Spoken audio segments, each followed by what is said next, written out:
Olivia glared at her phone like it had personally insulted her entire family. Another text from her boss, demanding an urgent report at 7 p.m. on a Friday. Fantastic, because apparently her personal life was just a scheduling error. Olivia to Zoe. I swear if this micromanager sends me one more just a quick thing, I'm going to respond that the only quick thing here will be my exit from this place. Send. Deep breath. She shoved the phone in her bag and marched toward the break room for coffee with extra resentment. When she got back to her desk, there was a reply, but it wasn't from Zoe. Unknown number. Well, that's quite the Friday evening declaration. Should I be concerned about the structural integrity of the building, or is this more of a metaphorical exit? Olivia's stomach dropped straight through the floor and kept going until it hit the parking garage. Hello, I'm delighted to assist you with our voice services. Choose a voice that resonates with you, and let's begin our creative audio journey together. Olivia. Future reference for what exactly? Unknown. Let's just say I spend a lot of time thinking about workplace dynamics. So tell me, what did this taskmaster do to earn such dedicated annoyance? And, somehow, Olivia spent the next hour spilling everything to this mystery person. The impossible deadlines, the meetings that should have been emails, the way her boss took credit for her ideas, the passive-aggressive comments disguised as constructive feedback. The mystery person was funny, quick, and weirdly understood every single complaint. Unknown. Let me guess he also loves the phrase let's circle back when he means I'm ignoring your concern completely. Olivia, stop. How do you know this? Unknown. I've encountered the species before. Olivia. So you've got a nightmare boss too? Unknown. Something like that. Hey, I've got a meeting in 5, but this was surprisingly entertaining. Thanks for the accidental therapy session, Olivia. Olivia. Sorry for dumping my work drama on a total stranger. Unknown. Don't be. Honestly, best conversation I've had all week. Olivia stared at her screen, smiling like an absolute fool. Zoe was going to die when she heard about this. Monday morning, Olivia walked into Apex Dynamics carrying her usual vanilla latte and a surprisingly good mood. The weekend of anonymous venting had been unexpectedly cathartic. Then she opened her email. Subject. Company-wide meeting. Mandatory. 10 a.m. Sharp from executive leadership. Perfect, Olivia muttered. Another motivational speech about thinking outside the box and moving the needle. The main conference room was absolutely stuffed with people. Olivia squeezed into the back row next to Zoe. What do you think this is? Zoe whispered. Probably another impossible quarterly goal wrapped in corporate buzzwords. The head of HR took the stage, tapping the microphone. Good morning, everyone. We have some important updates. As most of you know, our CEO has been away managing some personal matters. Has returned as of this morning and wants to personally meet those of you he hasn't connected with yet. Olivia tried not to yawn. Please welcome back Ethan Callahan. A man stepped onto the stage, sharp gray suit, tie slightly loosened at the collar, brown hair that looked effortlessly messy. He flashed a confident smile at the crowd. Olivia nearly choked on air. That smile. She absolutely knew that smile. He checked his phone briefly, then his eyes swept methodically across the packed room and stopped right on her. His smile flickered, then transformed into something way too amused. No, absolutely not. This is not happening. Ethan Callahan, the CEO, the founder of Apex Dynamics, was the mystery texter, and she'd spent Friday evening complaining about workplace tyranny to the guy who owned the entire company. Great to be back, Ethan said into the mic, though his gaze stayed laser-focused on Olivia. I'm really looking forward to connecting with everyone here, especially our most articulate talent. Zoe elbowed her sharply. Why do you look like you're having a medical emergency? Because I am, Olivia hissed. A career-ending medical emergency. Ethan kept talking something about quarterly projections, innovation pipeline, standard CEO stuff. Olivia heard absolutely nothing. She was too busy mentally calculating if she could somehow phase through the wall like a ghost. She could not, because Ethan had just announced, to start reconnecting with the team, he'll be scheduling one-on-ones with key people this week. Olivia Bennett from Digital Marketing, can you stay behind for a few minutes after we wrap? I'd love to discuss some upcoming initiatives. Discuss initiatives? Zoe's mouth fell open. Liv, the CEO just called you out by name.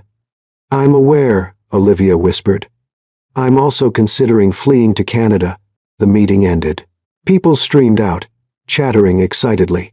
Olivia seriously contemplated whether crawling under the conference table counted as a viable escape plan. It did not. She stayed alone with Ethan Callahan, who was smiling far too much. So, he said casually, perching on the edge of the table, on-demand work robot. Olivia wanted the earth to just swallow her whole right there. I can explain. Please do. I'm genuinely fascinated by your weekend plans. I wasn't actually planning to quit. He laughed, a real, genuine laugh that completely changed his whole face. Relax. Breathe. I'm not firing you. You're not even remotely. Want to know why? Ethan stood up, moving a step closer, that dangerous amusement still lighting his eyes. Because that conversation Friday was the most honest feedback I've gotten in 6 months. And because I'm really curious about something. He stopped right in front of her. Who exactly is this micromanaging boss you were so creatively describing? Olivia blinked, and then understanding hit like a freight train. I was venting about Brendan, my direct manager. Brendan Foster, that's him. Ethan nodded slowly, and something shifted behind his expression, something almost interested. Interesting timing. I've actually been reviewing management practices across all departments, and I genuinely value hearing more about your, let's call them observations on leadership effectiveness. Is this some kind of elaborate termination process? This is a coffee invitation. He pulled a business card from his jacket and handed it to her. My actual number. Today, 6 p.m. That place on 5th Street. I want the full story. Consider it an informal consultation. Olivia took the card with hands that wouldn't quite cooperate. And Olivia. Ethan's smile returned, definitely the same one from their texts. Next time you want to discuss workplace revolution, you've got my direct line now. Apparently, I'm a decent listener. He walked out, actually whistling some tune. Olivia stared at the card, then her phone, then back at the card.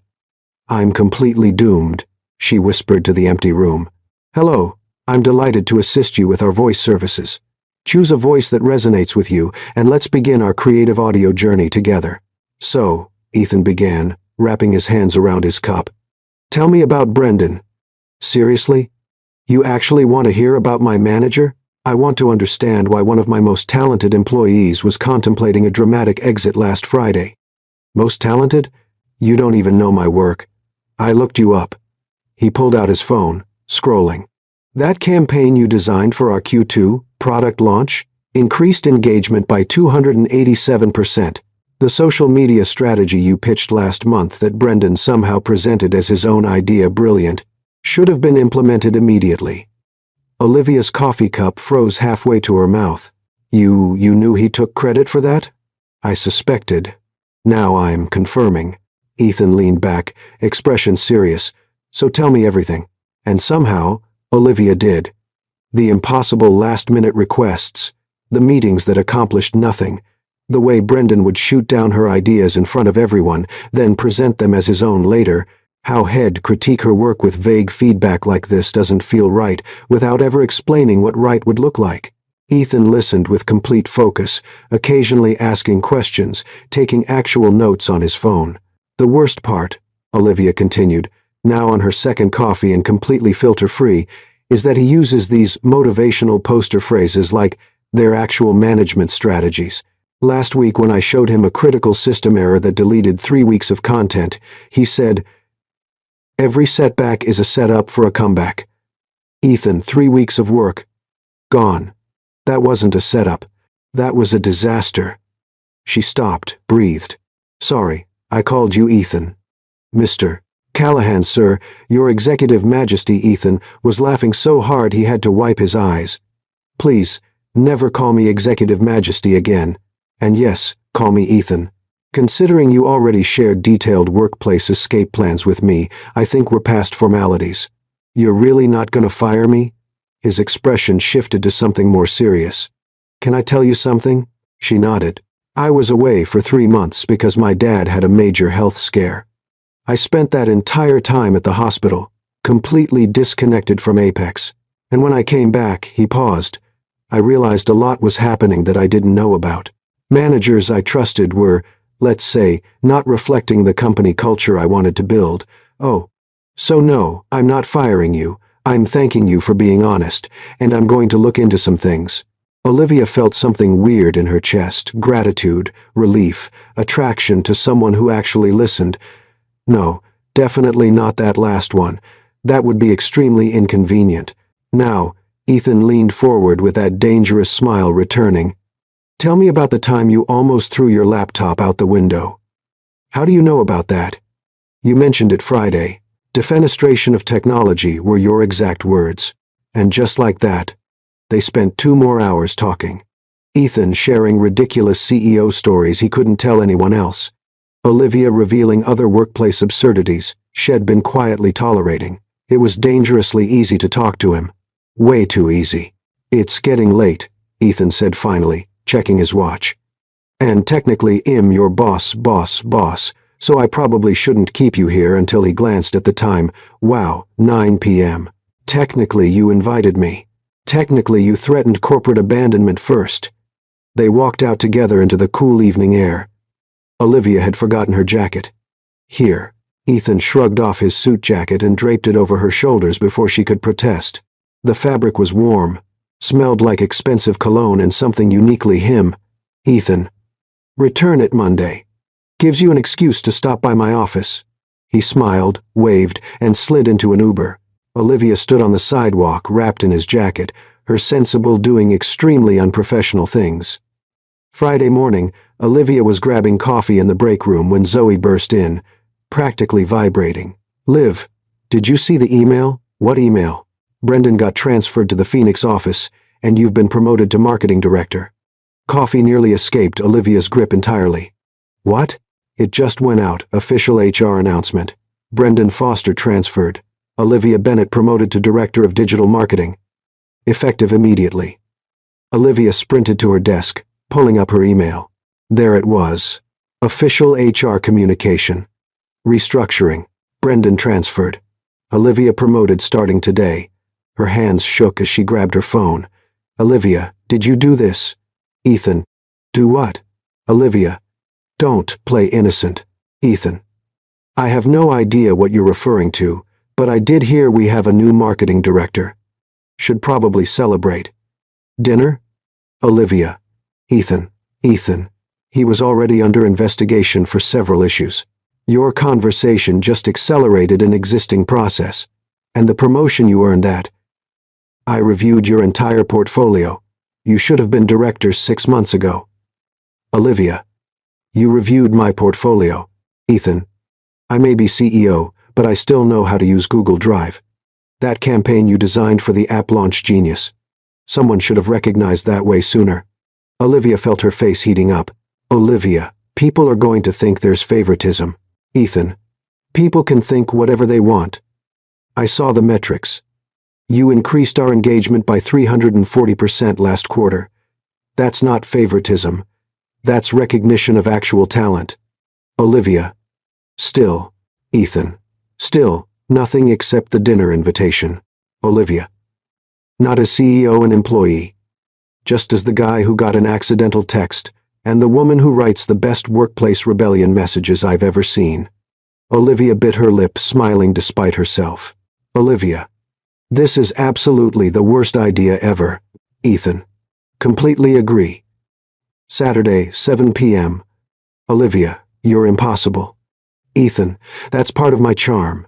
Olivia stared at her screen at the promotion email, at his messages. This was going to explode spectacularly. It was written in the Corporate Stars HR manual, page 1. Don't date the CEO. But he was funny. He listened, and he had that smile. Olivia, yes. But when this goes sideways, I'm seriously considering that exit strategy. Ethan, fair enough. He'll send you the address. And Olivia? Ethan. Congratulations on the promotion. You're incredible at what you do. Zoe appeared behind her desk. Why are you blushing and smiling? And wait, is that the CEO? Are you texting the CEO? Zoe, I can explain. Explain then. Because last I checked, you wanted to leave this place. Olivia looked at her phone, at Ethan's jacket still hanging on her chair, at her life that had completely flipped in 1 week. Remember that wrong number text I told you about? Zoe's eyes went huge. No. Yes. No. Yes. Liv, you sent that message to the CEO. I didn't know it was him. And now I think I have a date with him Saturday. Zoe actually screamed loud enough that half the floor looked over. Zoe, quiet. You're going on a date with the CEO after threatening to quit his company? When you say it like that, it sounds way worse. Because it is. Zoe grabbed her shoulders. Liv, this is insane. This is actually... Wait, this is kind of amazing.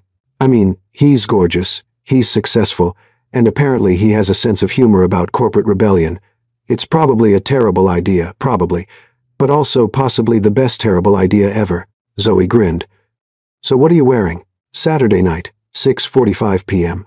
Olivia was having a minor crisis in her bathroom mirror. The dress was good, right? Not too formal, not too casual. Ethan had said dinner, but hadn't specified the type. Could be pizza, could be 5-star. Based on the address Head sent, it was definitely the latter. She arrived at 7:03 fashionably late and found Ethan waiting outside the restaurant. Dark jeans, white button-down with sleeves rolled up, no tie, hair slightly messier than his CEO look. He looked unfairly attractive. You look amazing, he said. You're not wearing a suit. Told you I wasn't being CEO tonight, just Ethan. And I'm just Olivia. You've always been just Olivia. Since that first text. They walked inside. The restaurant was elegant, but not stuffy. Exposed brick, soft lighting, actual personality. I know the owner, Ethan said as they sat. We went to college together. I stopped him from making some truly regrettable decisions sophomore year. What kind of decisions? He wanted to get a neck tattoo of his ex-girlfriend's name in Chinese characters that he couldn't read. Olivia snorted into her water glass. The dinner was perfect.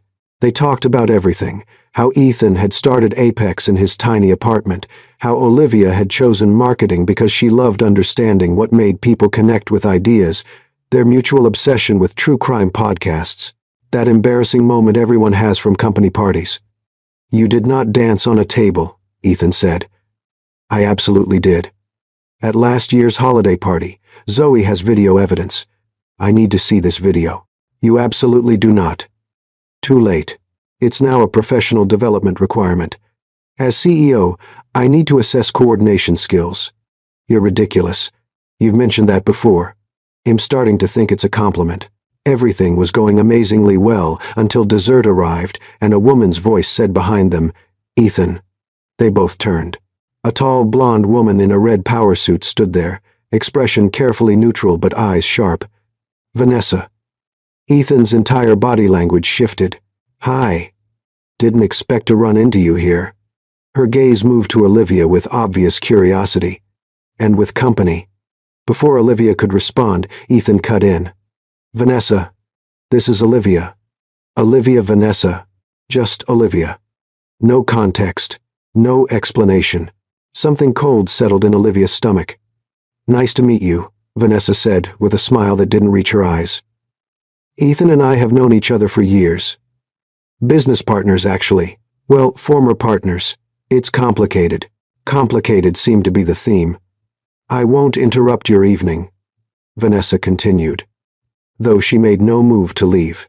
But Ethan, we should talk soon about the investor meeting. You've been avoiding my calls. I've been busy. I can see that. Her eyes flicked to Olivia again. Well, enjoy your night. She glided away, leaving tension thick enough to cut. Silence stretched between them. Ex? Olivia finally asked, trying to sound casual. Yeah, 2 years ago. He ran a hand through his hair, the nervous gesture Shed noticed before. It's complicated. She connected Apex with some major investors early on. We were together, then we weren't, but we still have professional ties. She wants. He trailed off, looking frustrated. She wants things to go back to how they were. And do you? No, absolutely not. But she's persistent and well-connected, and I can't just cut ties completely without risking some important business relationships. Olivia nodded, but something had shifted. The perfect evening had developed a crack. Ethan's phone buzzed and buzzed again and again. "Sorry. I need to check this. It's the office." He stepped away, and Olivia sat there alone, processing. When he came back, he looked stressed. "Everything okay?" "Security breach. Someone tried to hack our client database. IT team needs me to authorize emergency protocols on a Saturday night. Cyber criminals don't take weekends off, apparently." He looked genuinely upset. "I'm so sorry. This is not how I wanted tonight to go." "It's fine. Work is work. Let me at least get you home." In the Uber ride, Ethan insisted on dropping her off first. He stayed glued to his phone, coordinating with his security team. When they reached her building, he finally looked up. Tonight was interrupted by ex-partners and security breaches. "Definitely memorable. That's not what I meant. Ethan, it's fine. Really. Go handle your crisis." He looked like he wanted to say more.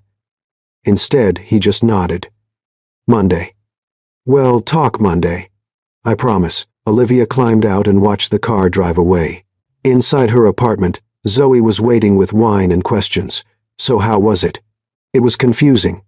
Confusing good or confusing bad? Confusing. "I don't know." She explained everything. The perfect dinner, Vanessa, the security breach, the way Head seemed distant after.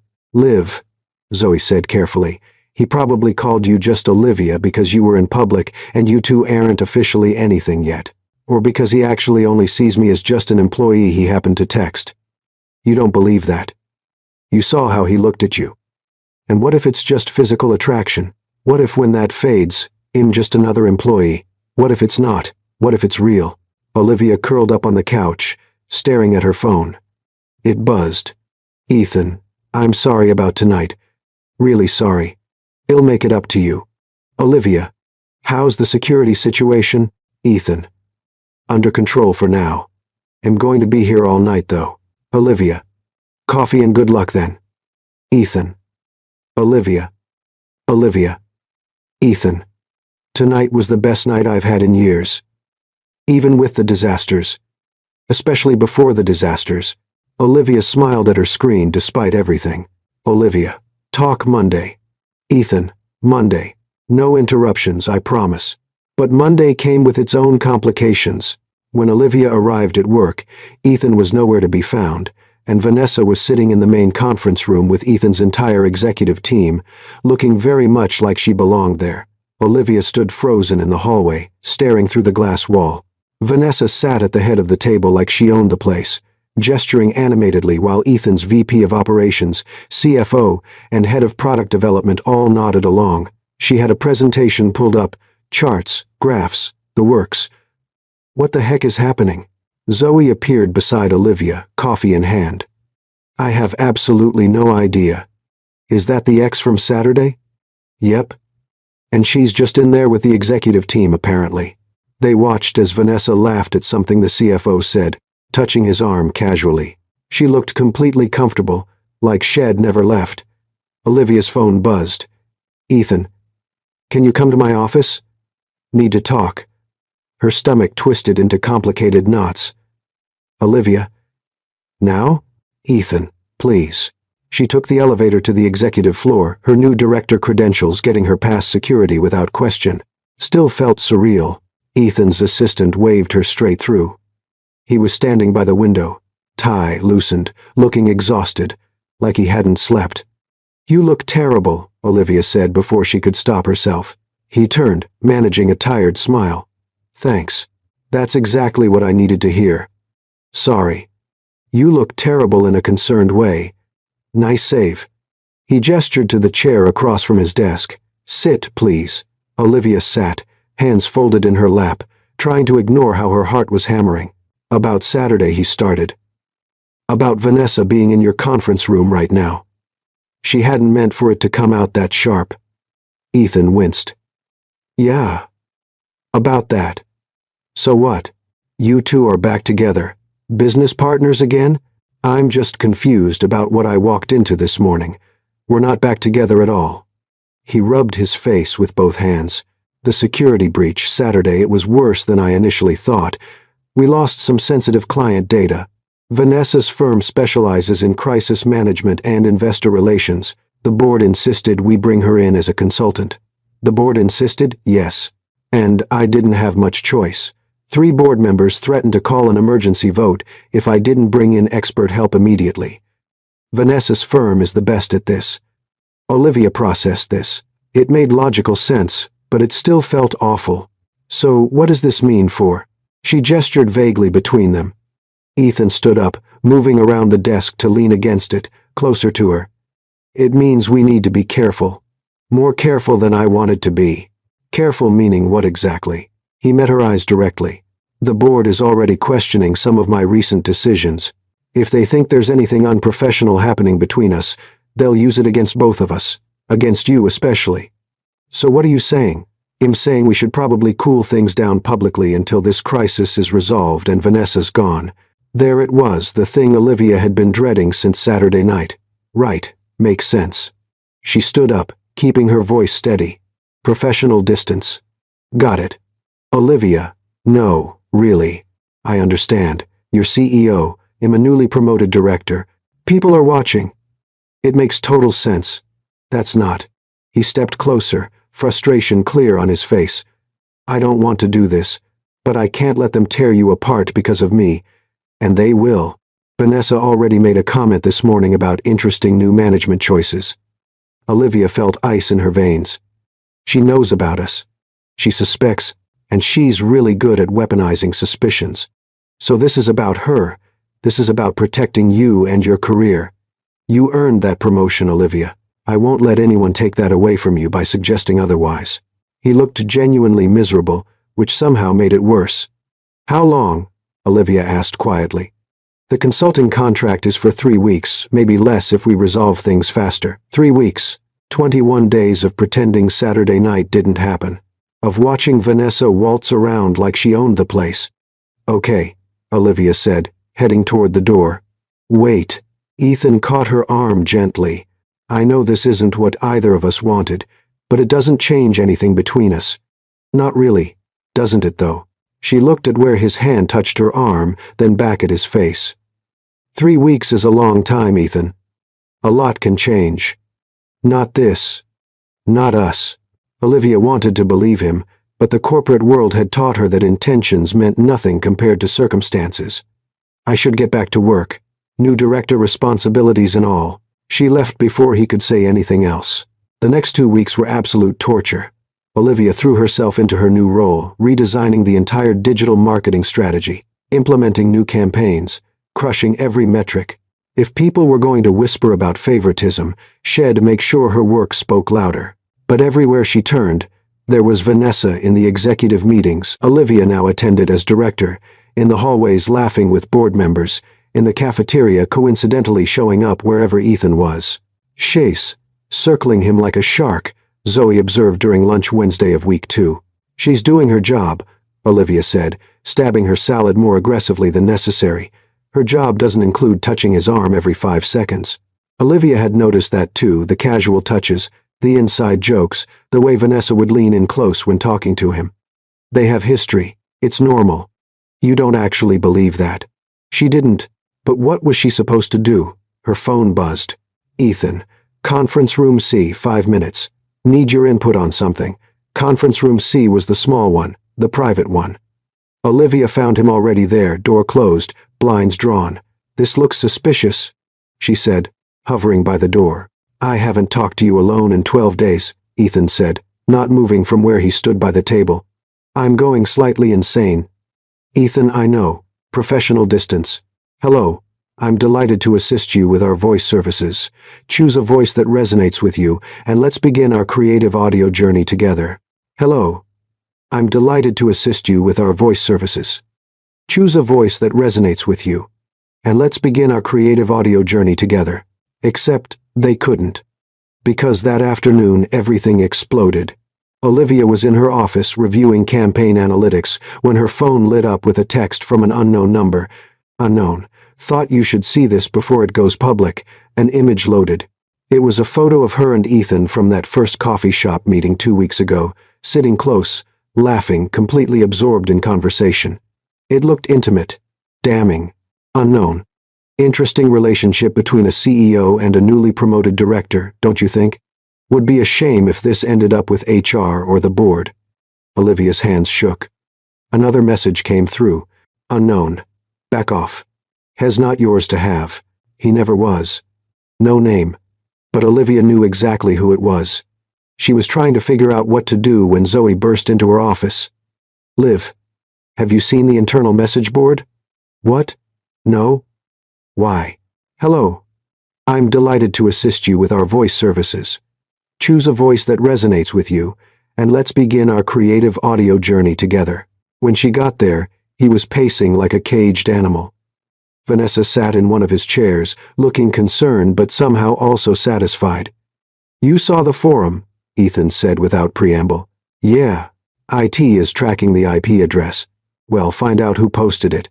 Does it matter? Everyone's already seen it. Everyone already thinks. She couldn't finish the sentence. HR is drafting a statement. Vanessa interjected smoothly, clarifying that Miss Bennett's promotion was based entirely on merit and was recommended by multiple department heads, not just Ethan. Which is true, Ethan added forcefully. Every word of that is documented truth. But perception is reality in corporate politics, Vanessa continued. And right now the perception is problematic for both of you. Olivia looked at Ethan. At Vanessa, at the disaster unfolding around them. What do you suggest? She asked, voice hollow. Vanessa stood, smoothing her skirt. I suggest you both maintain maximum professional distance. No private meetings, no personal communication, everything through official channels. And Ethan, she turned to him. The board is already jumpy about your management decisions. This isn't helping. I don't care what the board thinks. Olivia earned, I know she did, Vanessa interrupted, but her eyes said something else. But right now you need to care about optics. Both of you do. Olivia felt trapped, cornered, like every move would be wrong. I should go, she said quietly. Olivia, Ethan started. She's right about the optics. About everything. Olivia headed for the door. Stay out of your way. That's not what I want, but it's what we need, right? She left before either of them could respond. The rest of the week was a blur of work, whispers, and sideways glances. Olivia kept her head down, produced incredible results, and avoided Ethan completely. Friday afternoon, she was packing up to leave when her email pinged. From IT security subject. Anonymous forum post-investigation results. The IP address had been traced to Vanessa's laptop. Olivia stared at the screen, hands shaking with fury. She forwarded it to Ethan without a word. 30 seconds later, her phone rang. Don't come in Monday, Ethan said without greeting. What? Work from home Monday. Please trust me. Ethan, what's going on? Just trust me. Okay. He hung up. Olivia sat in her office completely confused, holding a smoking gun that Vanessa had sabotaged her and Ethan had just told her to stay away. 8 days had turned into a minefield, and she had no idea what was coming next. Monday morning, Olivia woke up at 6 a.m. Despite having nowhere to go, her brain refused to let her sleep in when she was supposed to be avoiding the office for mysterious reasons Ethan wouldn't explain. She had spent the entire weekend replaying everything. The forum post, the threatening messages, Vanessa's smug face, the IT report proving Vanessa had sabotaged her, and Ethan's cryptic instruction to stay home. She made coffee, opened her laptop to work remotely, and tried not to check her phone every 30 seconds. At 8:47 a.m., her phone finally rang. Zoe, are you watching? Watching what? The company stream. Ethan called an all-hands emergency meeting. It's happening right now. Olivia scrambled to open her laptop, pulling up the company's internal streaming platform.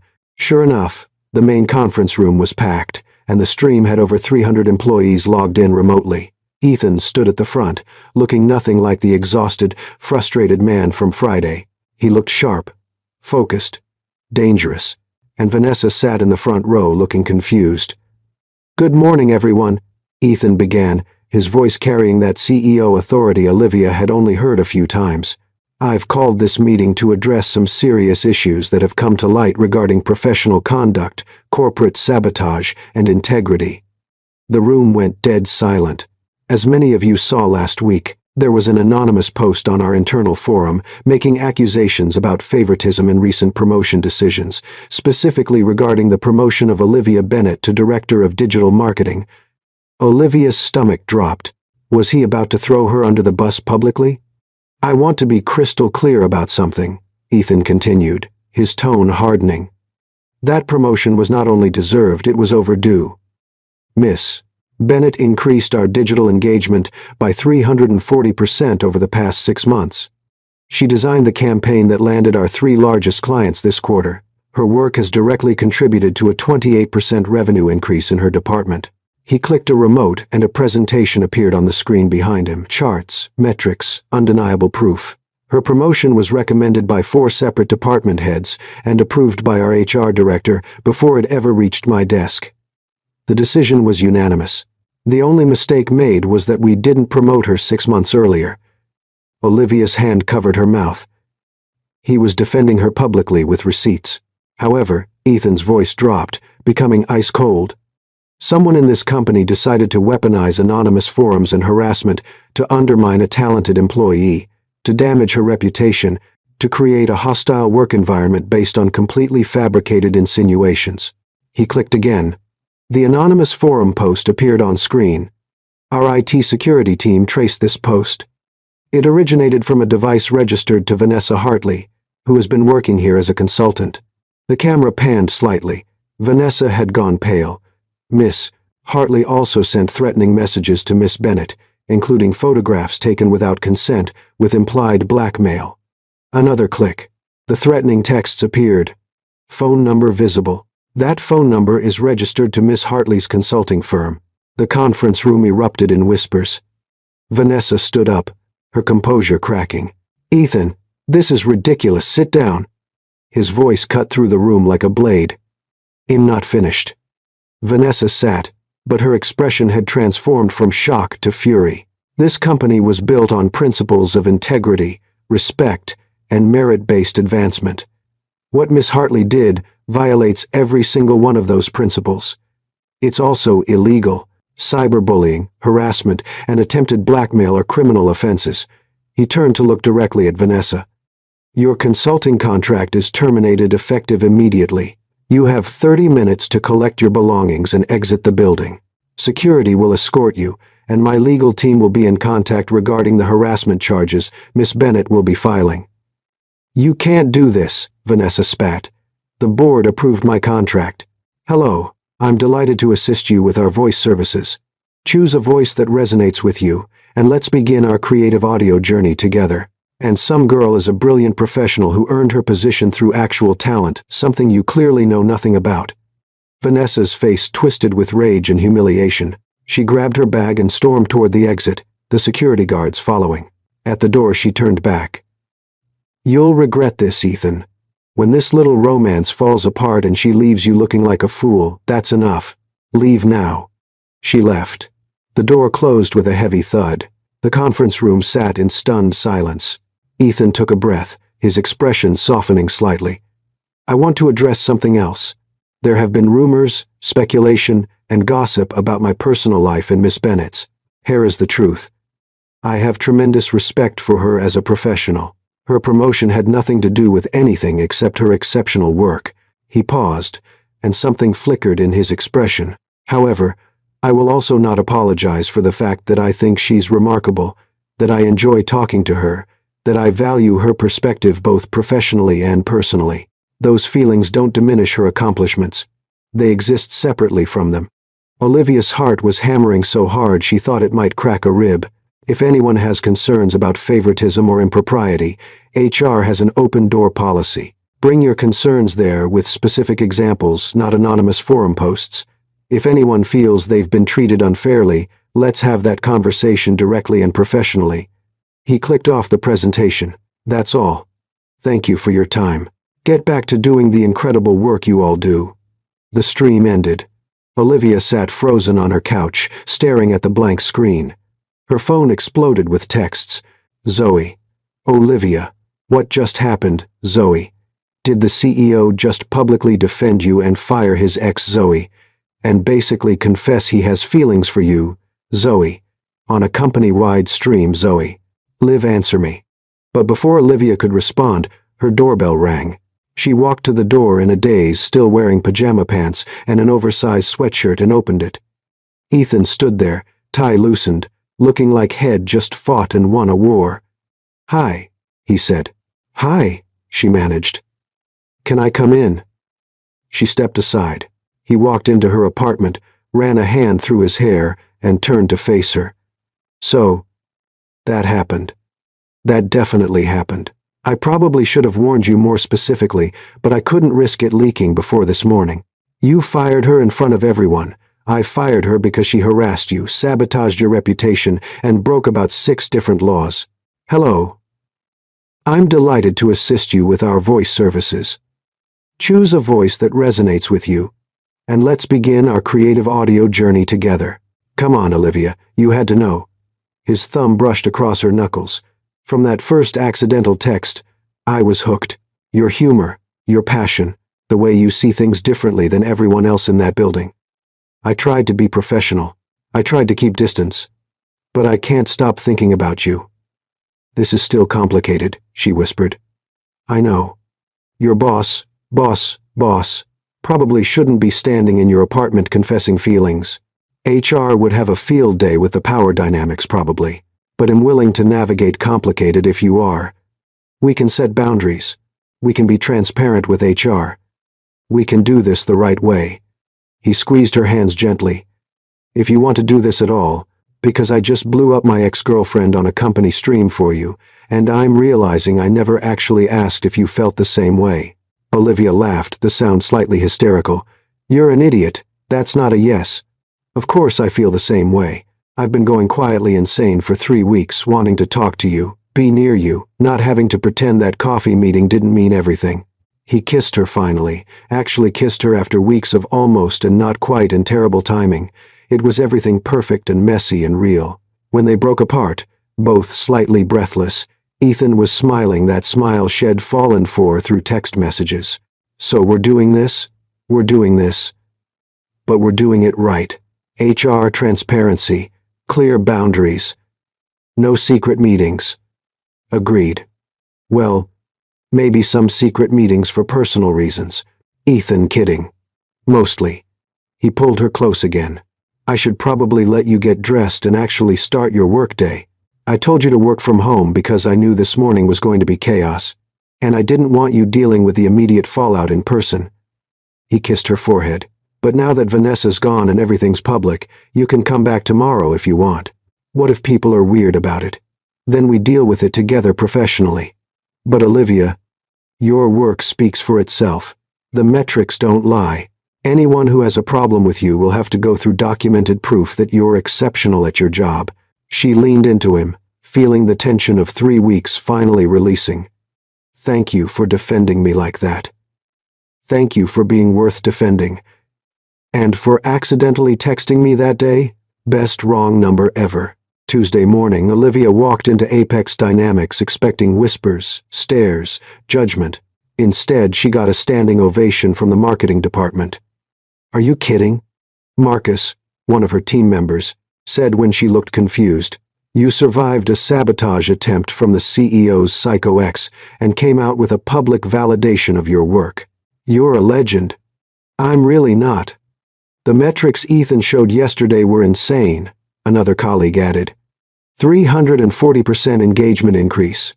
"That's not favoritism, that's just being amazing at your job." Zoe appeared with coffee. "See? I told you it would be fine. You said no such thing. You were panicking with me all weekend." "True, but I'm retroactively claiming I was confident the whole time." Olivia's first meeting of the day was the weekly marketing sync. She half expected awkwardness, but everyone treated her exactly the same, asking her opinion, deferring to her expertise, treating her like the director she'd earned the right to be. At lunch she got a text. "Ethan, how's the first day back?" Olivia. "Surprisingly normal. People are being professional." Ethan. "Told you your work speaks for itself."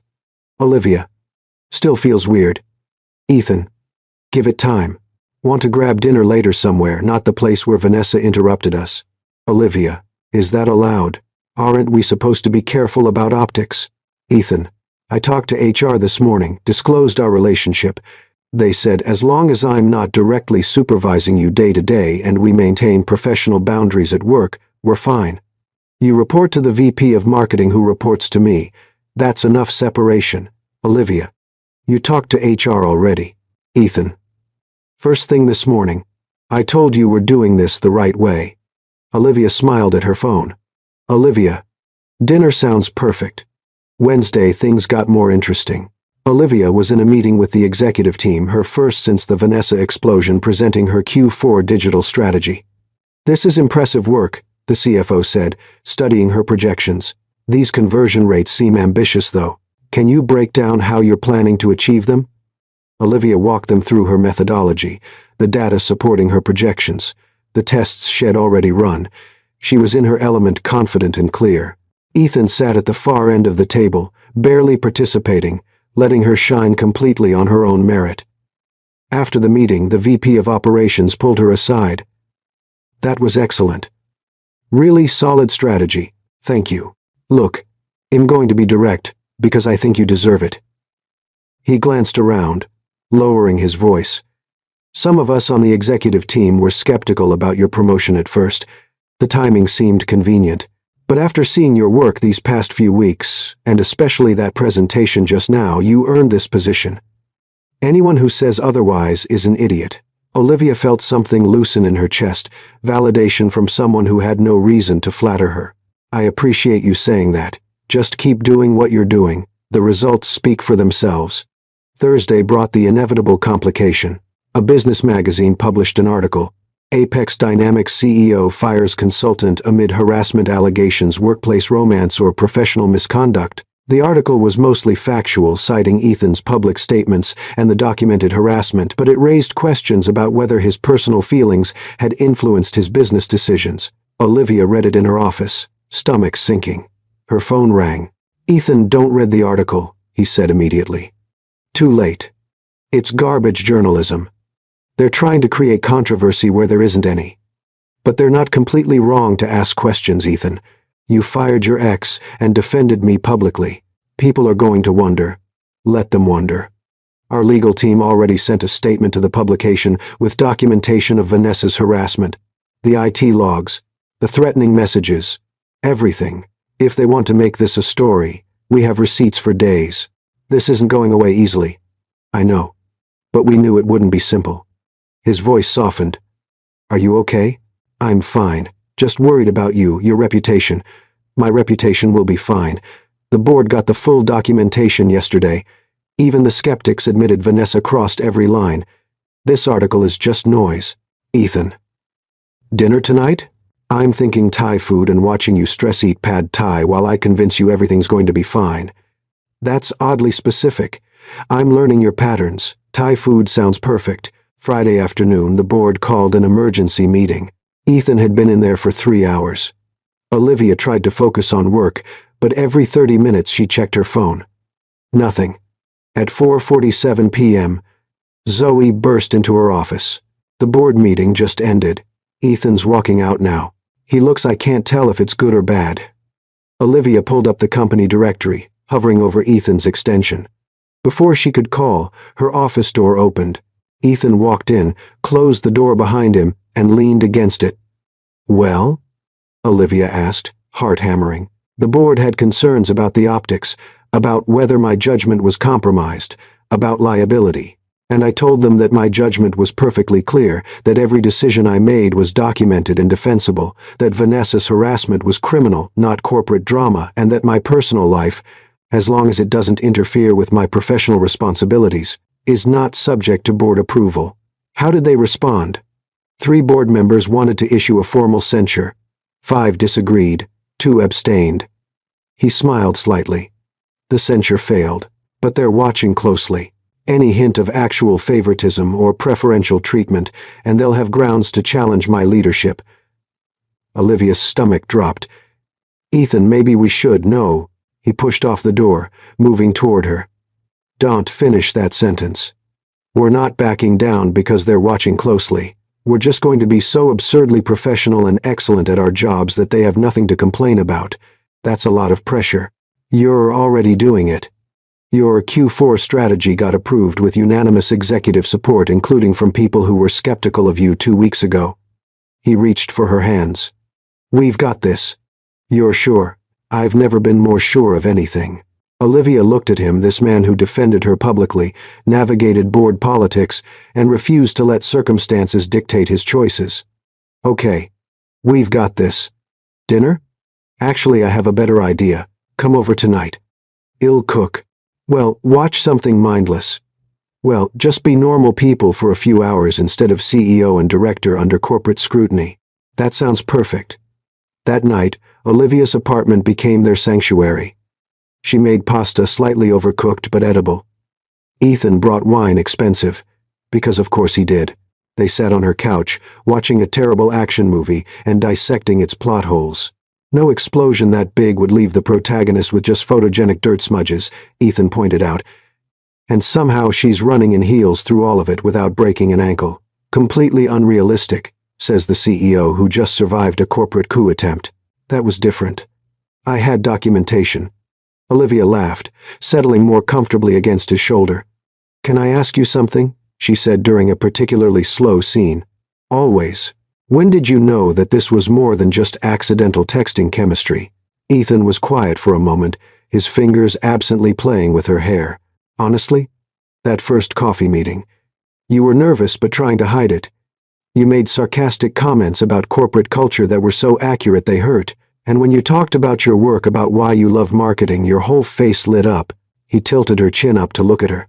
I thought, this woman is extraordinary, and I'm going to screw this up somehow because I'm technically her boss. You didn't screw it up. Came close a few times. The whole Vanessa situation was her screwing things up, not you. You handled it. Olivia kissed him softly. Maybe not with the subtlety HR would recommend, but you handled it. Public terminations are apparently frowned upon in management textbooks. Who knew? They went back to the movie comfortable, and together, the chaos of the past weeks finally settling into something manageable. Around 11 p.m., Ethan reluctantly started gathering his things. I should go. You have that presentation tomorrow morning. Stay, Olivia said, then immediately backtracked. I mean, you don't have to, but you could if you wanted. No pressure. I just meant. He kissed her, cutting off the rambling. I'd love to stay. Saturday morning, Olivia woke up to sunlight streaming through her windows and the smell of coffee. She found Ethan in her kitchen. Somehow, having located her French press and actual coffee beans she'd forgotten she owned. You're a morning person, she observed. Still half asleep. And you're very much not. I brought you coffee. You're perfect. Remember that later when I inevitably do something idiotic. They spent the morning being deliberately normal breakfast, reading the news, arguing about whether the news was too depressing to read on weekends. Ethan had a conference call at noon, and Olivia had to review budget proposals. But for a few hours, they were just two people who'd found each other through the most ridiculous circumstances possible. As Ethan was leaving, he turned at the door. We're going to be okay, you know. Whatever comes next. How do you know? Because we already survived the worst of it: sabotage, public scrutiny, board investigations, corporate politics. If we can handle that in 3 weeks, we can handle anything. Olivia leaned against the door frame, smiling. You know what the craziest part is? What? If I typed the right number that day, none of this would have happened. Guess you should thank your terrible texting skills. Or thank you for being the kind of person who responds to random workplace rants from strangers. Best decision I ever made. He kissed her goodbye, and Olivia watched him leave with the strangest, feeling like everything had been chaos, but was finally settling into place. Her phone buzzed. Ethan. Already miss you. Is that too clingy? Olivia. Considering you just left 30 seconds ago, yes, but I'll allow it because I miss you too. Ethan. Dinner tomorrow? Olivia. You're going to get sick of me if we keep this up. Ethan. Impossible. See you tomorrow. Olivia smiled at her screen, thinking about wrong numbers and right timing and how sometimes the best things in life come from complete accidents. 3 weeks after Vanessa's spectacular exit, Olivia had settled into a strange new normal that involved being both incredibly happy and constantly paranoid. Happy because she was dating someone who made her laugh until her stomach hurt, who remembered how she took her coffee, and who looked at her like she'd hung the moon. Paranoid because that someone was the CEO, and approximately 75 people were watching their every interaction with the intensity of wildlife documentary filmmakers. "You're overthinking again," Zoe said, watching Olivia stare at her lunch salad like it contained the mysteries of the universe. "I can literally see the gears grinding. I'm not overthinking. You've been stabbing that tomato for 3 minutes straight. It's already dead. You won. Olivia set down her fork. "Ethan and I have a strategy meeting this afternoon with the executive team. It's the first major presentation I'm giving since everything. What if people think he's going easy on me? Or worse, what if he overcompensates and is extra harsh to prove he's not being biased? Or wild thought, what if he treats you exactly like he treats everyone else and you're amazing at your job regardless? That's not how corporate politics work and you know it. Maybe not, but it's how merit works." Zoe stole a cherry tomato from Olivia's salad. "You've been crushing it for weeks. Your campaign metrics are insane. The Q4 strategy is already showing results. You're not succeeding because of Ethan. You're succeeding in spite of having to deal with dating the CEO complications. When did you become the voice of reason?" "I've always been the voice of reason. You just usually ignore me." Zoe checked her phone. "Speaking of which, your boyfriend is in the lobby looking for you." "He's not supposed to. We have rules about." Olivia turned around. Sure enough, Ethan was walking through the cafeteria with his typical purposeful stride, completely oblivious to the dozen people who immediately stopped eating to watch him. "This is exactly what I'm talking about," Olivia hissed at Zoe. "Everyone's staring. Everyone always stares at the CEO, Liv. That's literally his job description." Ethan reached their table and Olivia's heart did that annoying flutter thing it had been doing for 5 weeks straight. "Ladies," he greeted them with a professional smile. "Olivia, do you have a minute? Need to discuss something about this afternoon's presentation." "Of course, Mr. Callahan." Olivia stood, cringing internally at the formal address they'd agreed to use in public. They walked to a quiet corner near the windows, far enough from eavesdroppers but visible enough that it looked completely professional. "You're using your worried face," Ethan said quietly. "I don't have a worried face." "You absolutely do. Your left eyebrow does this tiny scrunch thing," he demonstrated, which made her want to laugh and smack him simultaneously. "What's wrong?" "Nothing's wrong. The presentation this afternoon is important, and you're worried I'm going to either softball you or overcompensate. How did you? Because I know you, and because I've been worrying about the exact same thing." He glanced around, making sure no one was in earshot. "So here's what's going to happen. You're going to present your strategy like the brilliant director you are. I'm going to ask you the same tough questions I'd ask anyone presenting a major initiative. If your answers are solid, which they will be, I'll approve it. If there are legitimate concerns, well, address them just like any other business meeting. And if people still think whatever they think, then they think it. We can't control what people assume, Olivia. We can only control what we actually do, and what we're actually doing is two professionals who happen to be dating navigating a normal business meeting. Nothing about this is normal." "Fair point." His expression softened. "Are we still on for tonight? Your place or mine?" "Yours. I'll bring takeout. You pick the movie. I'll pretend to pay attention while actually just watching you quote all the dialogue." "I do not quote all the dialogue. You quoted every single line of that detective movie last week, including the background extras. That movie is a cultural masterpiece and deserves respect. See, you're smiling now. Worry face gone." He checked his watch. "Meeting's at 2. You've got this. I've got to run conference call with the West Coast team." He walked away, and Olivia returned to her table where Zoe was grinning like she'd won the lottery. "You two are disgustingly cute. We were literally just talking about a meeting. You were literally making heart eyes at each other while discussing business strategy. It's adorable and kind of gross. I don't make heart eyes. You super do." The strategy meeting started at 2 p.m. sharp. Olivia walked into the executive conference room with her laptop. Presentation loaded, notes organized, and the kind of nervous energy that either resulted in brilliance or disaster. The executive team was already seated: VP of Operations, CFO, Head of Product Development, VP of Sales, and Ethan at the head of the table. "Afternoon, everyone," Olivia started, pulling up her presentation. Today, in presenting our comprehensive Q1 digital marketing strategy with projections through the end of next fiscal year. She launched into it, and within 30 seconds her nervousness evaporated. This was her element: data, strategy, creative solutions backed by solid metrics. She showed them the campaign frameworks, the target demographic analysis, the projected ROI calculations. Shed stress-tested every assumption, run multiple scenario models, and built-in contingency plans. 15 minutes in, the CFO raised his hand. These conversion rate projections seem optimistic. What's your basis for a 23% increase over current rates? Olivia was ready. Great question. Our current conversion rate is artificially low due to outdated landing page architecture. I've run A/B tests over the past month with redesigned pages, and we're seeing a 31% improvement in controlled tests. The 23% projection is actually conservative, accounting for the difference between test environments and full deployment.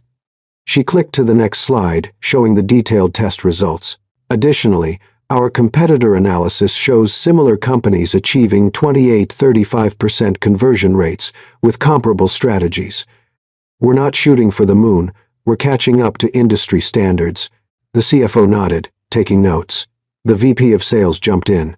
How does this integrate with our current sales pipeline? I don't want marketing generating leads that aren't actually qualified. Another excellent point. Olivia pulled up the lead qualification framework. We're implementing a new scoring system that filters leads before they hit your team based on engagement metrics, demographic data, and behavioral indicators.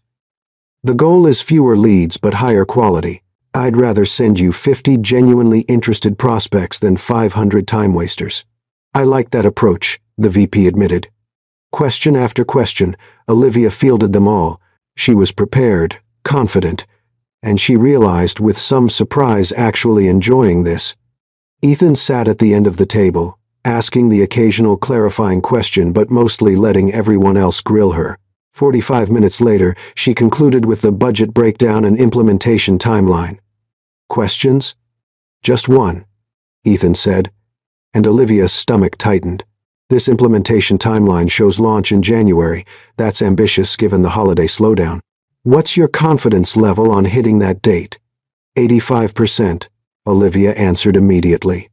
I've built in 2 weeks of buffer time. The critical path includes vendor selection by mid-November and content creation through December. The only risk factor is if we can't lock down our preferred development vendor by Thanksgiving.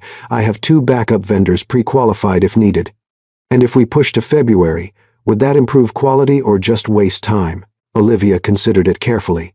This was a test not of her strategy, but of her judgment. February would improve quality marginally, maybe 5 to 7%, but we'd miss the January market window when our competitors are typically slower. From a strategic standpoint, a very good January launch beats a perfect February launch. The revenue opportunity cost outweighs the quality improvement. Ethan nodded slowly. I agree. January it is. He looked around the table. Other thoughts? I think it's solid, the VP of Operations said. Aggressive, but realistic. I'm in. Marketing budget is well allocated, the CFO added. ROI projections are credible. Approved on my end. One by one they voiced approval. Looks like you have unanimous support, Ethan said, and Olivia tried not to visibly sag with relief. Nice work, Olivia. Let's move forward with implementation. Keep us updated on the vendor selection process. Will do. Thank you all. She gathered her materials, said her goodbyes professionally, and walked out. The moment she turned the corner into the empty hallway, she let out a huge breath. Her phone buzzed. Ethan, told you that you had it. That was impressive. Olivia, you asked the hardest question. Ethan, had to. Everyone was watching to see if it'd go easy on you. Needed to prove I wouldn't. Olivia. Did it work? Ethan, CFO told me after you left that you clearly earned your position. So, yes, it worked. Olivia, thank you for the tough question then. Ethan, thank you for the brilliant answer. Hello. I'm delighted to assist you with our voice services. Choose a voice that resonates with you, and let's begin our creative audio journey together. The board wants me to do a keynote at the National Tech Conference in December. It's in Seattle 3 days, big industry event, lots of networking, media coverage, the whole deal. That's great. You'll be amazing. I want you to come with me. Olivia blinked. Come with you. Not as my girlfriend. Well, yes, as my girlfriend, but also as my director of digital marketing. The conference has sessions on emerging marketing strategies. You could present our Q1 approach. It's good exposure for you and for Apex. He ran a hand through his hair. And I'd really like you there both professionally and personally. Ethan, that's a huge conference. Everyone in the industry will be there. If we go together, people will know we're dating. Yes. They probably already know from the articles and the company gossip, but this would be more public, more official. Olivia sat down on her couch, processing. You're sure about this? Making us that public? He sat next to her, taking her hands. Olivia, we've been doing this dance for 6 weeks now, being careful, watching every interaction, making sure we're always above reproach, and it's exhausting. We're going to have to do that at Apex, probably forever. That's just the reality of our positions. But outside the office, at an industry conference, where we're both there for legitimate business reasons, I want to introduce you as my girlfriend and my colleague, not hide one or the other. What if people think I'm only speaking because I'm dating you? Then they'll hear you speak and realize how ridiculous that assumption was. Olivia, you're brilliant at your job. Your presentation today proved that. You don't need me to validate your expertise. She looked at their intertwined hands, then back at his face. He looked hopeful and nervous and absolutely sincere. Okay, she said. Okay? Okay. I'll go, and I'll present, and we'll be public and professional and figure it out as we go. His smile could have powered the entire city. Yeah? Yeah. But I'm warning you now, I'm bringing Zoe as my emotional support human. She's wanted to go to this conference for years.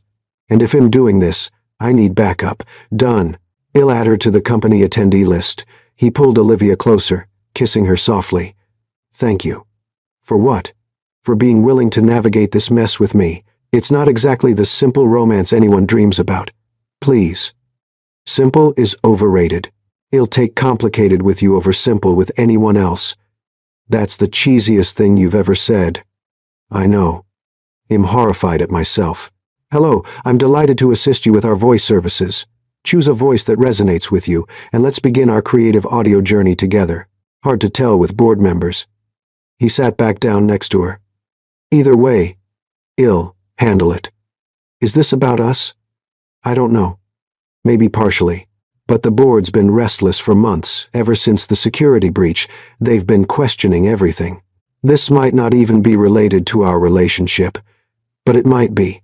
But it might be, he admitted. Look, whatever happens tomorrow, it doesn't change anything between us, okay? The board can have concerns. They can vote on censures or policy changes or whatever they want, but they can't tell me who I'm allowed to date as long as I'm not violating company policy, and we're not. You sure about that? I had the legal team review our entire relationship timeline. We're clean. Everything we've done has been by the book.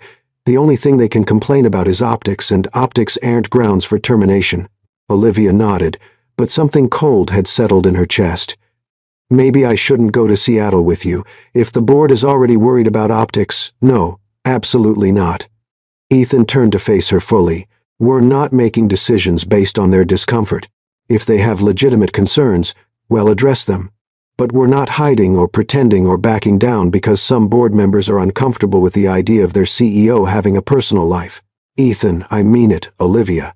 I will compromise on a lot of things. Board relationships require diplomacy, but that's not negotiable. She looked at him, this man who defended her publicly, navigated corporate politics, and refused to let circumstances dictate his choices, even when it would have been easier. Okay, she said quietly, but promise me you'll tell me if this becomes a real problem. If choosing me starts costing you things that matter, the only thing that matters is building a company I'm proud of with people I trust. You're part of that. He kissed her forehead. The board will figure that out eventually. The next morning, Ethan texted her at 7 a.m. Ethan, board meeting in an hour. Wish me luck. Olivia, you don't need luck. You have facts, documentation, and the moral high ground. But good luck anyway. Ethan, you're my favorite person. Talk later. Olivia tried to focus on work, but every email felt like a distraction from wondering what was happening in that boardroom.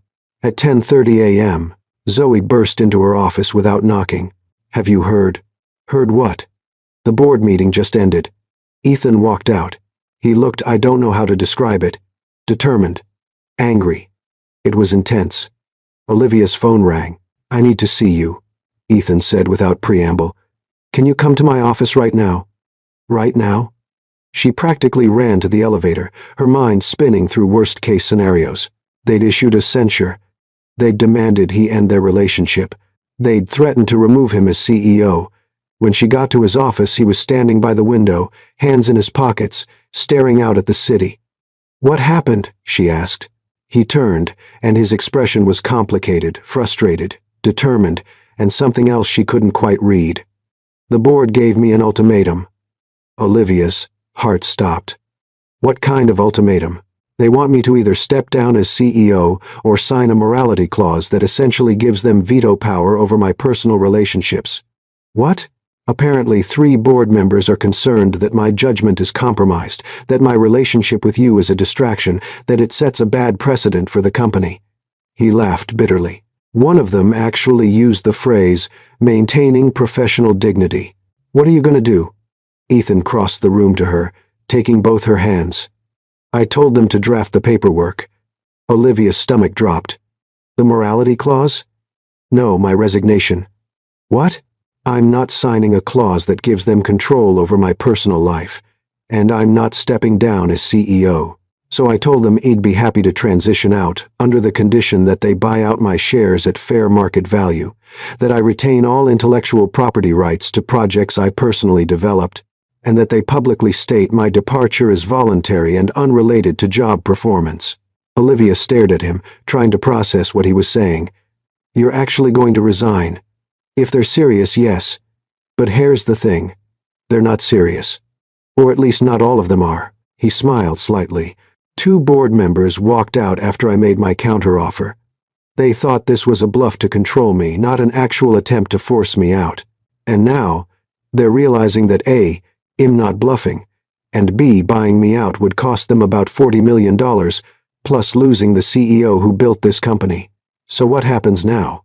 Now they have 48 hours to either accept my resignation terms, withdraw the ultimatum completely, or call my bluff. My money's on them withdrawing. And if they don't, then I walk away. I've got enough saved to start over, build something new.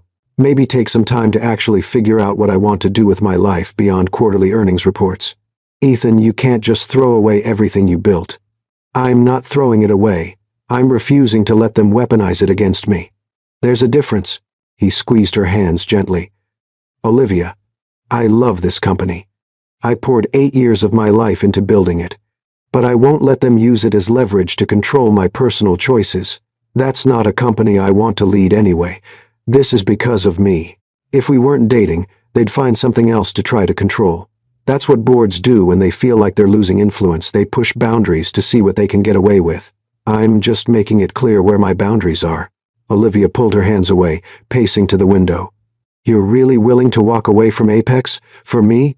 I'm willing to walk away from Apex for the principle that my personal life is my own business, as long as I'm not breaking laws or company policies. You're part of that. But this is bigger than just us. She turned back to him. What if this destroys everything, your reputation, your career? Then I'll rebuild.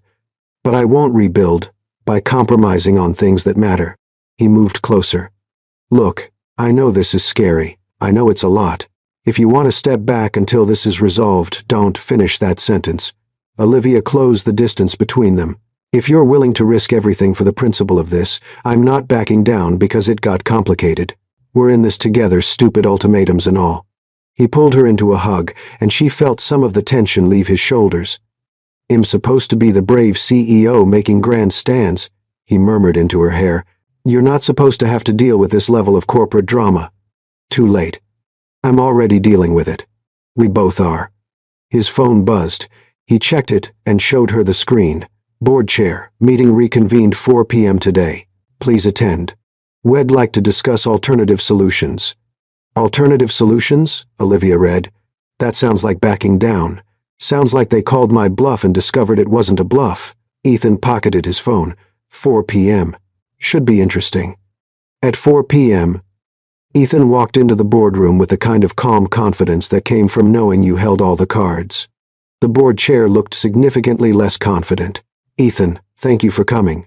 We've reconsidered our previous discussion. I assumed as much given the short turnaround time. We may have been hasty in our approach. The board has discussed it further, and we believe we can find a more reasonable solution that addresses everyone's concerns. I'm listening. The board chair glanced at his colleagues before continuing. We're willing to withdraw the morality clause requirement entirely. We acknowledge that your personal life is your own business, provided it doesn't interfere with your professional responsibilities or violate company policy. Which it hasn't, Ethan said flatly. Which our review confirms it hasn't, the chair agreed. However, we would like to request increased transparency regarding major decisions that could be perceived as conflicts of interest, not approval, just notification and documentation. Ethan considered this. Define major decisions, promotions, terminations, or significant budget allocations that involve anyone you have a personal relationship with. We're not asking for veto power, just advance notice and documentation of the decision-making process. That's reasonable, Ethan said. I'm already doing that through HR. Formalizing it is fine. The board chair looked relieved. Then we're agreed. You'll stay on as CEO. Well, implement the transparency protocol and consider this matter closed. On one condition, Ethan added. This doesn't happen again. If the board has concerns about my leadership, we discuss them directly. No more ultimatums.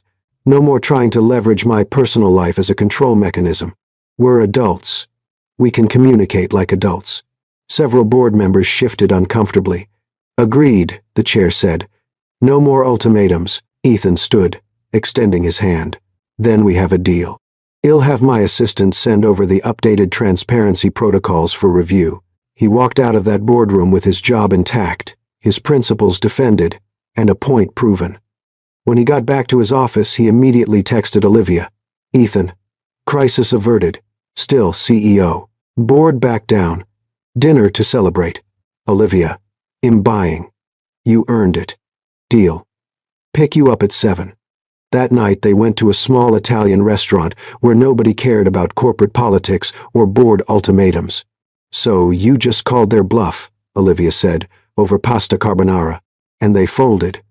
They folded because buying me out would have been a financial nightmare, and finding a replacement CEO who knows the company as well as I do would have taken months.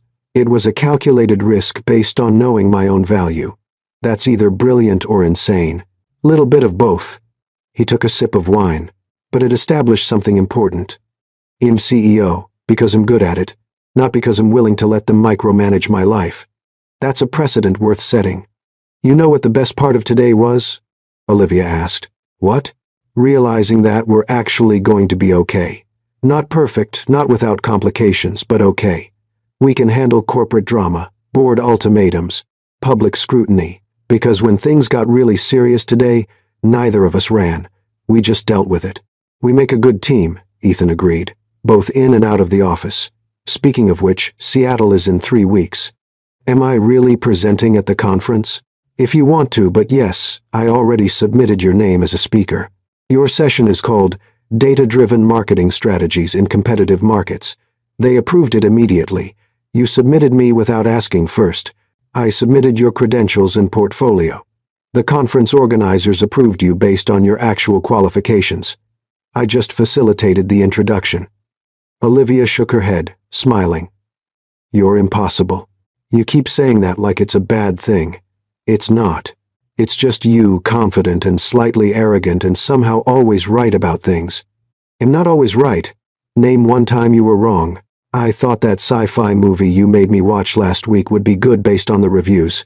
It was terrible. Okay, that's fair. The physics were completely wrong.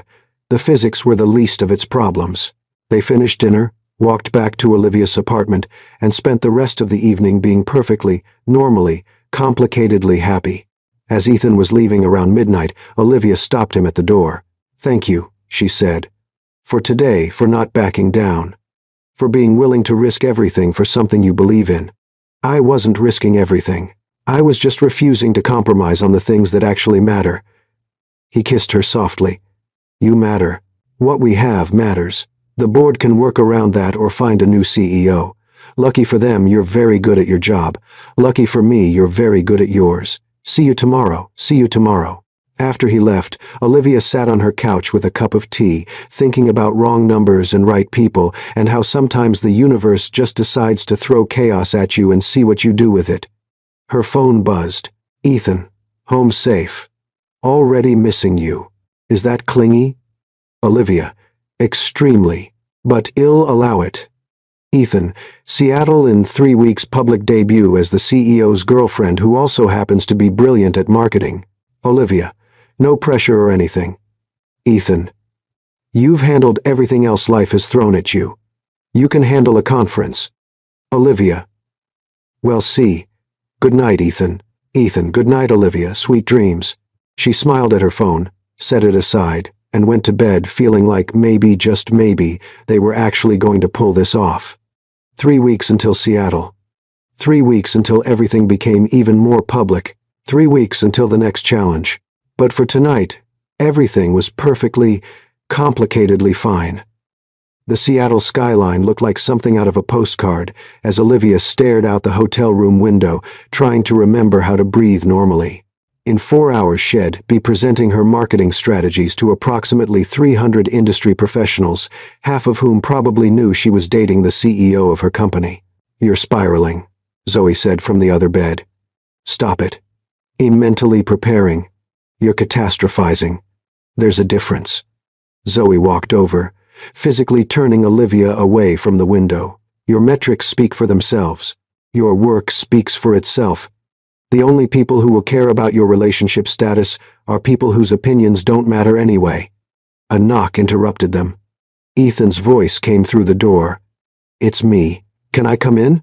Zoe let him in before announcing, I'm grabbing coffee. Be back in 20. Once alone, Ethan crossed the room and took Olivia's hands. You're using your worried face again. What if people only show up because they're curious about us? Then they'll stay because you're legitimately brilliant at your job. He squeezed her hands. I've seen your presentation. It's exceptional. Yes, some people might show up out of curiosity, but they're going to stay because you're genuinely good at what you do. You have to say that.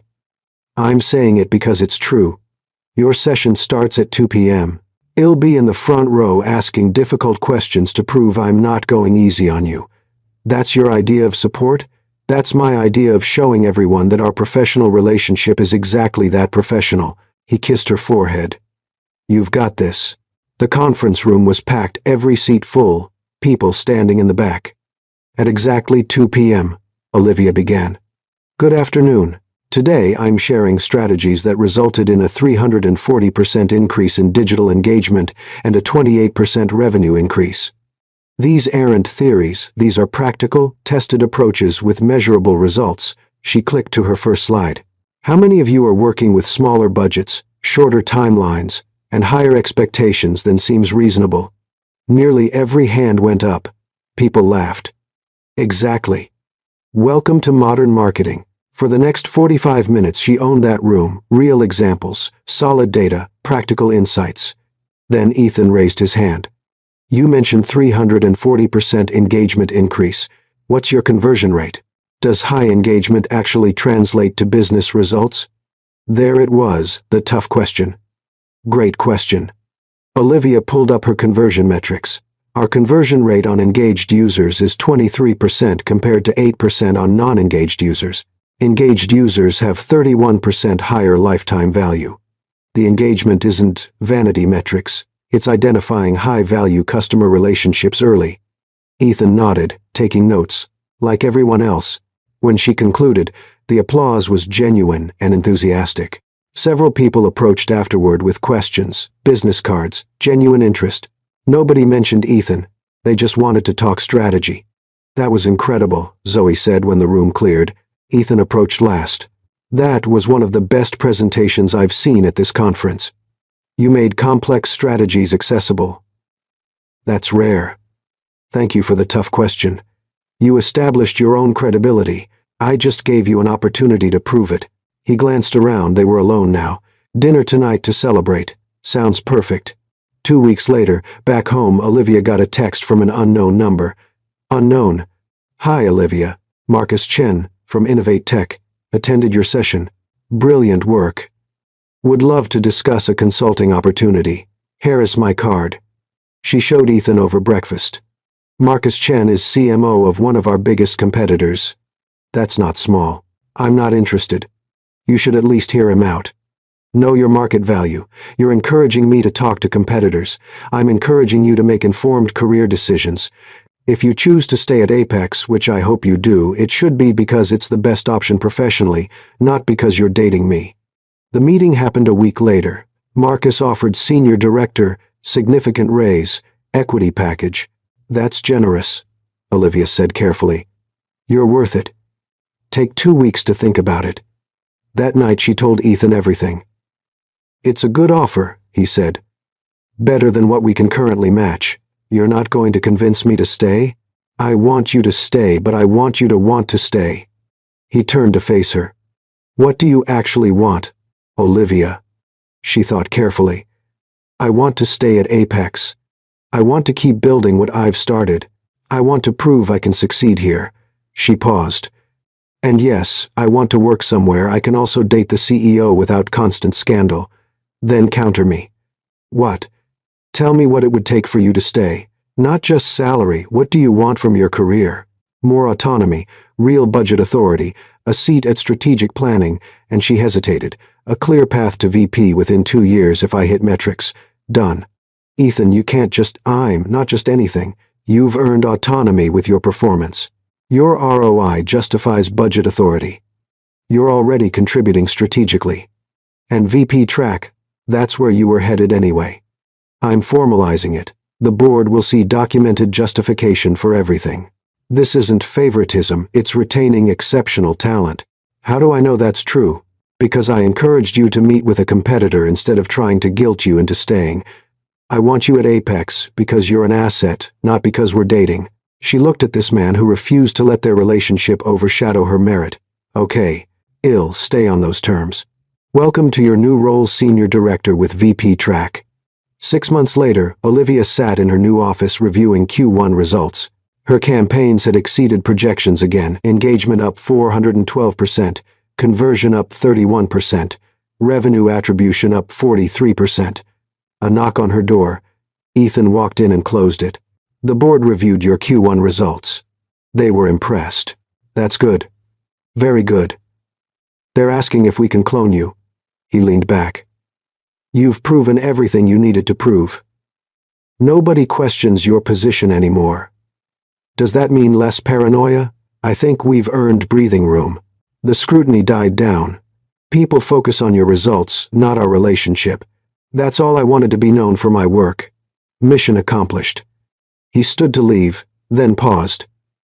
Dinner tonight. I'll actually cook. You cook? I can follow a recipe without starting fires. That counts. That's not cooking, but sure. 7. And bring that case study you're working on. I want your thoughts. After he left, Olivia looked out her window at the city. 6 months ago she had been sending rage texts to wrong numbers. Now she was senior director on VP track, dating the CEO, and somehow making it work. Her phone buzzed. Ethan. Forgot to mention my mom wants to meet you. Dinner this weekend. Olivia. Your mom who beat cancer. Ethan. That's her. Shall ask a million questions and show embarrassing childhood photos. Olivia. Perfect. I need blackmail material. What time? Ethan. I'm regretting this already. 1 year later, Olivia sat in the boardroom, not as a guest, but as VP of Digital Strategy. She competed against 5 candidates for the position, 3 external, 2 internal. 1 on merit. Unanimous vote. Congratulations, VP Bennett, the board chair said. We're excited about your expanded role. After the meeting, she returned to her new office and sat in disbelief. 18 months ago, she had been sending angry texts about quitting. Now she was a VP. Her phone rang. Ethan. VP Bennett. How does it feel? Olivia. Surreal, amazing, terrifying. Ethan, you earned it completely. Olivia, I know, that's the best part. Ethan. Dinner tonight, somewhere fancy. We're celebrating a major milestone. Olivia. Sounds perfect. That evening at the city's most exclusive restaurant they celebrated properly. After dinner, walking by the waterfront, Olivia stopped. When I sent that wrong number text, I felt stuck and undervalued. I almost didn't send it, but you did to the wrong person who turned out to be exactly right. She took his hands. You changed my life, Ethan. Not by giving me opportunities I earned those, but by believing I could earn them. You did all the hard parts. Maybe. But you made it possible. They stood overlooking the water, two people who'd found each other through chaos. So what now? Olivia asked. We keep going. Navigate the corporate world as CEO and VP who happen to be dating. How long? How does forever sound? Extremely sappy, but true. He kissed her. You're stuck with me. Wrong number and all. Best wrong number ever. 6 months later, Olivia was in operations rotation for her executive development program when Ethan's assistant called.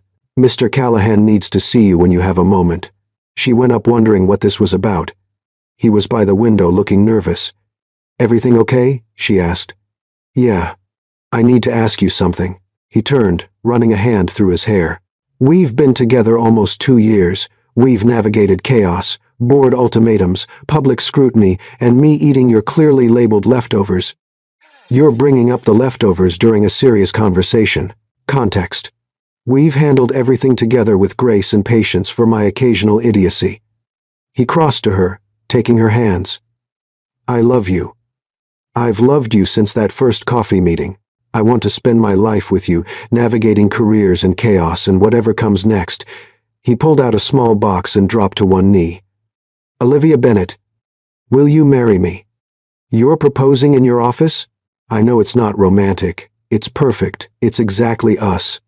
She pulled him up, kissing him. Yes. Absolutely yes.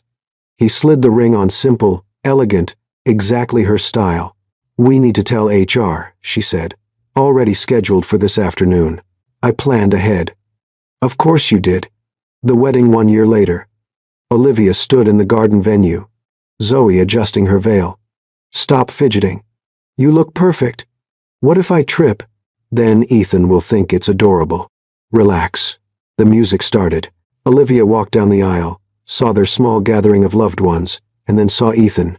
He was crying. She made it without tripping and took his hands. Hi, she whispered. Hi, you look incredible. You're crying. Can't help it. They exchanged vows they'd written. Olivia, Ethan said, when you texted me by accident, you changed my life. You reminded me that love is worth fighting for. I promise to always answer your texts, support your career, and love you exactly as you are, brilliant, stubborn, and movie quoting. Her turn. Ethan. I sent that text on my worst professional day. Instead of quitting, I found you.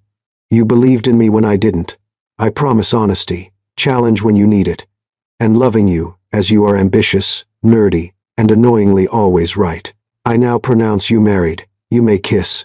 As they walked back down the aisle together, Olivia caught Zoe's eye, her best friend crying and giving a thumbs up. During their first dance, Ethan whispered, How does it feel, Mrs. Callahan? Weird. Good weird. I'm keeping Bennett professionally. Bennett Callahan has a nice ring. Very progressive CEO of you. Thank you for sending that wrong number. Best mistake ever. 5 years later, Olivia stood in the boardroom presenting the 5-year strategic plan. The AI expansion positions us to capture 35% more market share while maintaining ethical practices. Unanimous approval. She walked to her corner office windows on 2 sides, view of the city. Ethan, how'd it go? Unanimous approval. Ethan. Knew it. Dinner tonight. Olivia. Your turn to cook. Ethan. I'll order pizza. Olivia. That's not cooking, but I'll accept it. Ethan. This is why I married you. See you at 7. Love you. Olivia. Love you more. She looked around her office. 5 years ago, angry texts. Now VP on CEO track. Married. Genuinely happy. Life was complicated, but it worked. She texted Zoe. Olivia. Remember when I accidentally texted the CEO? Zoe. Obviously. Best story ever. Olivia. Just wanted to say thank you for convincing me not to delete it. Zoe. Always. Love you, future CEO. Olivia pulled up her next project, international expansion proposal. 5 years ago, wrong number, now exactly where she was supposed to be. The end.